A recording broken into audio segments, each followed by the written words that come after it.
Kompas Bisnis hadir ke hadapan Anda bersama saya, Asri Gunawan.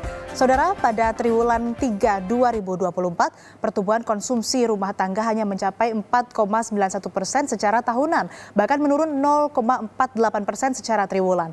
Deflasi yang terjadi selama 5 bulan berturut-turut, tepatnya Mei sampai September 2024, serta penurunan omset UMKM hingga 60% menurut laporan Bank Rakyat Indonesia, dikonfirmasi oleh ekonom sebagai tanda lemahnya kondisi ekonomi masyarakat. Bagaimana jika PPN naik jadi 12%? Kita ulas hasil hitungan Center of Economic and Law Studies atau CELIOS.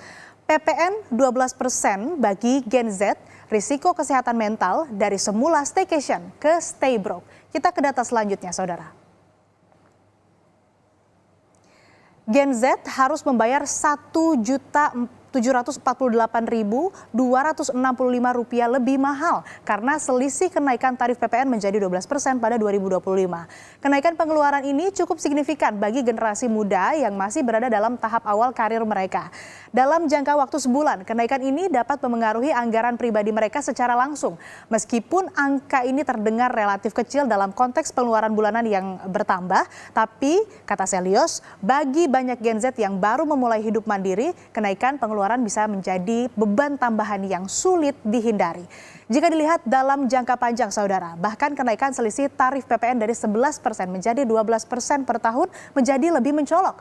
Jika pengeluaran terus meningkat tanpa adanya peningkatan pendapatan yang signifikan, Gen Z berisiko kesulitan dalam merencanakan keuangan mereka untuk tujuan jangka panjang. Kondisi inilah yang sekaligus mengancam kesehatan mental mereka. Sebab menurut data Populix tahun 2022, 59% orang yang terganggu kesehatan mentalnya ada andil kesulitan keuangan di dalamnya. Kita ke data berikut ya, saudara. Nah, sebelum kita bermain angka pada pengeluaran populer Gen Z CELIOS, kasih catatan dulu. Perhitungan studi ini mungkin memiliki bias terhadap preferensi Gen Z di wilayah perkotaan. Beberapa barang dan jasa yang tercantum juga merupakan harga terendah dan dalam list mungkin sudah termasuk PPN, sehingga ada risiko terjadinya double counting perpajakan. Nah, kalau kita lihat, saudara, ini kan ada pengeluaran yang biasa di-spend atau dihabiskan oleh Gen Z ini mulai dari kuota internet, Netflix, Spotify, game online. Kalau kita lihat pengeluaran kuota internet per bulannya Rp72.500, per tahun sekitar Rp870.000. Dengan PPN 11%, ini totalnya sebesar Rp95.700. Kalau naik 12% menjadi Rp104.400 dan selisih pajak yang dihasilkan dari PPN 11 dan 12% ini adalah sebesar Rp8.700. Ini baru kuota internet. Kalau kita lihat yang lain, Netflix misalnya, ini selisih pajaknya sampai Rp14.400. Spotify, ini yang memang selalu dipakai oleh Gen Z ya, mendengarkan musik dimanapun begitu. Ini selisih pajaknya dari PPN 11% dan 12% adalah sebesar Rp5.224. Terakhir, misalnya game online, ini sebesar Rp18.000. Kalau dilihat satu persatu memang angkanya tidak begitu besar. Tapi kalau diakumulasi seluruh pengeluaran Gen Z, tentu ini akan cukup membebani Gen Z. Menghadapi kenaikan PPN 12%, Gen Z bersiap mengubah gaya hidup dari yang sering ngopi, nonton konser, nongkrong di kafe dan mall, jadi lebih berhemat. Pola perilaku Gen Z yang berubah ini akan berpengaruh ke konsumsi. Berikut kata Gen Z soal kenaikan PPN 12%. Bakal ada yang berbeda gitu, karena kan kemarin segini, sekarang naik gitu. Mungkin untuk sekarang yang kepikiran itu untuk berhemat aja sih, Mbak. Jadi biar pengeluaran nggak terlalu banyak gimana gitu aja sih. Menurut saya sih mungkin bisa ditinjau lagi sih, Mbak. Aku Gen Z yang suka banget ngopi-ngopi, itu udah pasti banget ya. Aku juga mahasiswa, terus aku juga kalau hiburan itu suka banget nonton konser juga.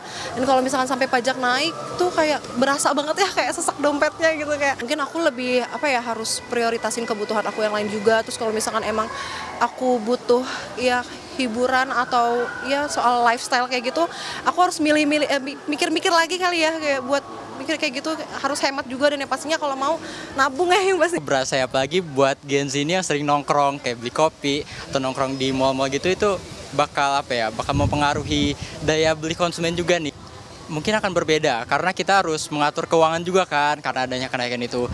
Mungkin aku bisa lebih memanage uang sih, dan untuk meminimalisir banyaknya pengeluaran mungkin bisa tadinya aku beli kopi di luar jadi bawa kopi dari rumah, bawa bekal gitu sih. Dan lebih lengkap soal dampak kenaikan PPN 12% ke Gen Z sudah bergabung Direktur Kebijakan Publik Center of Economic and Law Studies atau Selios Media Wahyudi Askar. Selamat pagi Mas Media, apa kabar? Selamat pagi, sehat. Terima kasih. Mas, ini kan kalau kita lihat Gen Z punya pengeluaran, punya pendapatan, ini mereka harus mempersiapkan untuk kenaikan PPN 12%. Nah, pola perilaku Gen Z ini dampaknya ke dunia usaha seperti apa, Mas? Ya, Gen Z punya kontribusi yang sangat signifikan terhadap ekonomi Indonesia termasuk dunia usaha. Pertama, karena memang kekuatan konsumtif dari Gen Z ini sangat besar. Gen Z tumbuh bersama teknologi digital, mereka menjadi konsumen utama e-commerce, fintech, dan mereka mendorong perkembangan ekonomi digital. Dan kalau kita lihat beberapa data terbaru, itu menunjukkan preferensi yang luar biasa terhadap produk lokal. Jadi banyak Gen Z yang juga mendukung produk lokal, khususnya fashion, makanan, dan minuman, dan pastinya membantu meningkatkan daya saing UMKM di pasar domestik. Dan kita juga tahu Gen Z hari ini membawa cara pikir yang berbeda ya, yang lebih fleksibel dan adaptif di tempat kerja. Jadi mereka mendorong efisiensi dan produktivitas perusahaan. Dan kita tidak boleh lupakan juga sektor freelance, gig ekonomi saat ini itu ditopang oleh Gen Z. Penulis lepas, desainer grafis, dan freelancer ini yang salah satunya kelompok yang terdampak akibat kenaikan PPN menjadi 12% ini karena biaya operasional mereka meningkat yang otomatis menambah peningkatan pengeluaran mereka secara signifikan.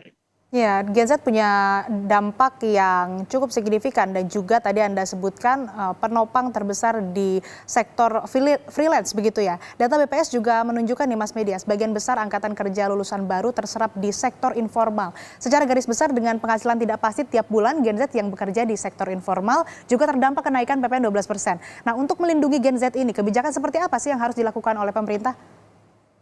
Gen Z ini punya karakteristik yang menarik ya, karena persoalannya Gen Z hari ini tuh lebih banyak dipengaruhi oleh ketidakpastian ekonomi. Di balik banyaknya Gen Z yang bekerja, ada banyak lagi Gen Z yang tidak bisa mendapatkan pekerjaan. Kemudian Gen Z juga punya beban pendidikan dan biaya hutang yang cenderung lebih besar daripada generasi sebelumnya. Sehingga memang ketika dilakukan intervensi kebijakan, ya, sesederhana pertama intervensi kebijakan yang paling signifikan yang harus dilakukan adalah yang membatalkan kenaikan PPN 12%. Karena Gen Z menjadi salah satu kelompok yang terdampak dan implikasinya juga sangat signifikan kepada angkatan kerja Indonesia dalam beberapa waktu ke depan. Yang kedua, saya kira pemerintah juga perlu memikirkan dampak lanjutan ya. Ketika Gen Z mengurangi konsumsi, dampaknya tidak hanya terhadap daya saing ekonomi nasional ya, tetapi juga output ekonomi nasional kita juga akan mengalami pengurangan signifikan. Jadi kita menemukan ketika PPN dinaikkan menjadi 12%, ada pengurangan lapangan kerja sebesar 54.000 jiwa, termasuk juga surplus usaha mengalami penurunan, sehingga memang dukungan dari pemerintah saat ini tentu saja diharapkan. Dukungan kebijakan ya hari ini khususnya terkait PPN 12%, karena memang masih ada ruang untuk pemerintah mendiskusikan kembali dengan DPR agar kenaikan PPN menjadi 12% ini bisa dipertimbangkan ulang. Artinya kenaikan PPN 12% ini juga harus diiringi dengan bertambahnya penghasilan begitu ya, karena ini kan akan mempengaruhi daya beli masyarakat juga. Lalu selanjutnya, apakah kenaikan UMP ini mampu mengimbangi kenaikan PPN ke 12%? Nanti kita akan bahas lagi, tetapi kita ada simak dulu beberapa pariwara berikut ini. Nanti kita akan bahas kembali di Kompas Bisnis. Tetaplah bersama kami. UMP naik 6,5%, saudara. Kompas Bisnis masih bersama dengan Media Wahyudi Askar, peneliti Selios. Mas Media, pemerintah menaikkan UMP 6,5%. Apakah angka ini sebanding dengan dampak kenaikan PPN 12%? Tidak hanya bagi Gen Z, tetapi juga secara luas bagi pekerja.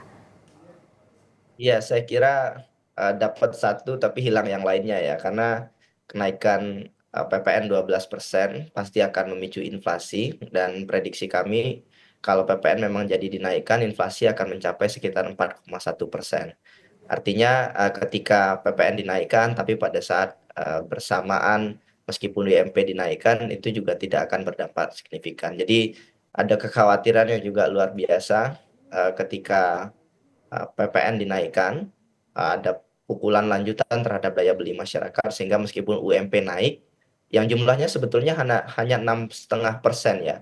Karena kalau kita lihat sebelum pandemi, kenaikan upah UMP itu rata-rata di sekitar angka 10% setiap tahunnya. Jadi memang di satu sisi pekerja masih berharap adanya peningkatan pendapatan lewat kenaikan UMP, tapi memang akhirnya memang tidak cukup signifikan. Hmm. Di sisi lain, saya menyadari ada banyak kekhawatiran ya, khususnya sektor manufaktur, padat karya akibat kenaikan UMP ini. Tapi kalau kita lihat kondisi UMP ini juga belum tentu mempengaruhi signifikan sektor manufaktur. Karena kalau melihat data World Bank Enterprise Survey, industri manufaktur hari ini itu terpukul bukan karena upah pekerja yang meningkat, tetapi karena persaingan usaha. Jadi ada masalah persaingan usaha dengan sektor informal, termasuk juga persaingan usaha dengan sektor impor. Jadi kita juga harus clear untuk terus mendorong pemerintah untuk memperbaiki masalah ini. Jadi UMP naik memang di satu sisi menguntungkan pekerja, tetapi ketika ingin melindungi dunia usaha, pemerintah juga harus melakukan hal lainnya, yaitu salah satunya dengan memperbaiki persoalan masalah persaingan usaha sektor lokal ini, produk lokal dengan sektor impor, dan persaingan usaha dengan sektor informal. Jadi kenaikan UMP perlu didukung lewat kebijakan lanjutan oleh pemerintah. Kalau tidak, kenaikan UMP juga akan sia-sia. Dan syukur-syukur ya kalau PPN 12% jadi dibatalkan, saya kira itu juga kabar yang baik untuk pekerja. Dan kenaikan PPN 12% juga saya perlu ulang kembali, itu juga memukul dunia usaha. Jadi ini juga harus dikawal oleh banyak pihak, saya kira termasuk juga para pelaku usaha. Iya betul Mas Media, salah satu yang dikhawatirkan dari kenaikan UMP ini adalah munculnya PHK. Lalu apa yang harus dilakukan pemerintah agar buruh sejahtera tetapi dunia usaha juga tidak terbebani? Kebijakan lanjutan seperti apa yang Anda maksud? Ya, pertama paradigmanya memang harus dirubah ya, bahwa kenaikan upah itu belum tentu menjadi masalah bagi pengusaha, bisa jadi kenaikan upah, ada banyak studi menyebutkan itu bisa meningkatkan produktivitas pegawai, berkurangnya turnover dari pelaku usaha, termasuk juga meningkatkan spending masyarakat yang pada akhirnya juga bermanfaat bagi dunia usaha sendiri. Jadi saya kira UMP sebagai sebuah instrumen kebijakan memang lagi-lagi mau tidak mau harus didukung lewat kebijakan-kebijakan lainnya.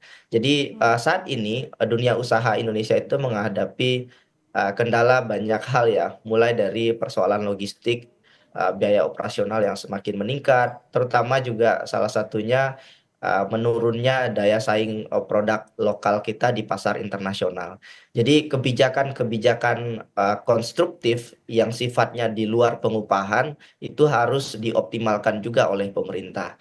Nah, ini harus berpacu dengan waktu karena setiap sektor tantangannya berbeda. Hmm. Seperti sektor jasa misalkan perhotelan, pariwisata, masalahnya berbeda, intervensinya berbeda. Tetapi sektor manufaktur berbeda sekali masalahnya. Jadi perlu diidentifikasi lagi masalah by sektor, kemudian dilakukan insentif berdasarkan sektor tersebut. Sehingga kita memiliki kebijakan yang dari hulu ke hilir. Pekerjaannya dilindungi, perusahaannya juga ditopang secara fiskal, insentif, dukungan regulasi oleh pemerintah. Saya kira ini harus dilakukan bersamaan. Di breakdown dulu ya per sektor begitu untuk kemudian bisa menentukan kebijakan yang tepat seperti apa. Di satu sisi sektor manufaktur terutama padat karya sedang masa kontraksi. Apindo juga keberatan kalau UMP naik 6,5%. Satu sisi lagi tadi Gen Z banyak di sektor informal. Artinya peluang penciptaan lapangan kerja jadi minim jika situasinya atau situasi ekonominya begini. Betul, Mas Media? Iya betul. Saat ini saya kira tantangan untuk sektor manufaktur adalah untuk mengembalikan kembali daya saing produk manufaktur kita. Jadi industri garment, tekstil terpukul banyak sekali pengangguran dan sebagai catatan ya itu masalah terbesarnya bukan karena upah yang tinggi. Memang itu jadi salah satu kendala meningkatkannya operasional, tetapi persoalan utamanya adalah karena hilangnya pasar. hilangnya pasar kita yang tergantikan oleh komoditas impor. Jadi ini harus diperbaiki juga oleh pemerintah. Jadi perlu ada insentif, baik itu subsidi, insentif pajak, dan juga dukungan infrastruktur ya saya kira untuk menopang industri manufaktur ini. Dan ini juga untuk menjaga agar pasar kita tetap kompetitif gitu ya di pasar ekspor dan bersamaan kita juga bisa fokus pada kualitas, melakukan intervensi dari hal teknologi, otomatisasi, sehingga semuanya mendapatkan manfaat ya dari proses ekonomi yang ada. Karena ini agak tricky ya, menaikkan dan menurunkan UMP ini implikasinya juga bisa sama-sama negatif kalau tidak dilakukan secara hati-hati. Tetapi menaikkan UMP juga bisa jadi implikasinya juga positif sepanjang ekosistem industrinya itu juga sangat baik. Ya, jadi saya kira ini PR-nya ya untuk Indonesia. Kita tentu berharap industri kita stagnan kontribusinya di bawah 20% hari ini. Ya mudah-mudahan dengan peningkatan upah ini juga produktivitas bisa makin meningkat. Dan satu lagi yang perlu jadi catatan, Undang-Undang Ketenagakerjaan harus segera diselesaikan revisinya. Karena hari ini pemerintah juga kelihatannya masih berlama-lama ya, padahal dunia usaha menunggu kepastian soal pengupahan ini. Jadi masih banyak saya kira PR pemerintah terkait pengupahan ini, dan ini harus didiskusikan bersama-sama Apindo, pekerja, dan satu lagi kalau bisa kita punya lembaga independen yang memproduksi data yang valid, menjadi data alternatif BPS, dan kemudian itu digunakan untuk menyusun skema pengupahan yang adil sehingga industri kita kompetitif, pekerja juga sejahtera, sehingga kita bisa mengembalikan kejayaan industri tanah air. Oke, baik, terakhir Mas Media, singkat saja. Jadi PPN 12% rekomendasinya diundur atau dibatalkan, dan bagaimana dampaknya terhadap perkembangan ekonomi? Ya, Pak Luhut bilang diundur 3 bulan, kemudian dilaksanakan. Jadi sama saja itu dilaksanakan. Dan saya kira opsi terbaiknya adalah untuk saat ini itu tidak tepat dan sebaiknya dibatalkan dulu. Karena kenaikan 12% boleh saja ketika ekonomi kita sedang stabil. Tapi kita tahu daya saing, daya beli masyarakat, ya konsumsi kita menurun selama beberapa bulan terakhir. Jadi ada baiknya bisa ya dibatalkan ya, bukan ditunda. Karena menunda 3 bulan itu juga tidak masuk akal. Menunda 3 bulan, kemudian selama 3 bulan kita berikan bansos kepada masyarakat miskin, itu juga tidak masuk akal. Karena ketika masyarakat kelas bawah menerima uang, katakanlah 500.000 per bulan, itu belum tentu mereka kemudian menyimpan uang itu dan kemudian dipakai ketika PPN naik menjadi 12%. Bisa jadi ketika masyarakat menerima uang itu, mereka akan melakukan spending untuk bayar hutang dan lain-lain, sehingga pada saat PPN naik mereka tetap rentan. Jadi pemerintah saya kira harus hati-hati ya, tidak serampangan dalam melakukan kebijakan karena implikasinya sangat-sangat masif. Apalagi PPN 12% ya, karena PPN 12% itu pukul rata. Semua kelas itu mendapatkan dampaknya, kelas menengah, kelas rentan, kelas miskin. Berbeda dengan pajak-pajak yang lain yang hanya ditujukan kepada sektor tertentu atau pihak tertentu, tetapi kenaikan PPN 12% ini masif sekali dampaknya untuk pemerintah. Jadi mudah-mudahan bisa didiskusikan kembali dengan DPR dan publik, saya kira menunggu dan terus memberikan tekanan kepada pemerintah agar memikirkan ini dengan lebih hati-hati. Baik, rekomendasi Anda tadi kenaikan PPN 12% seharusnya dibatalkan. Baik itu kenaikan PPN 12% maupun juga kenaikan UMP ini menjadi faktor konsumsi masyarakat yang mana ini juga punya andil besar, punya sumbangsi besar dalam pertumbuhan ekonomi. Terima kasih Mas Media Wahyudi Askar, peneliti sekaligus Direktur Kebijakan Publik Selios. Sehat selalu Mas.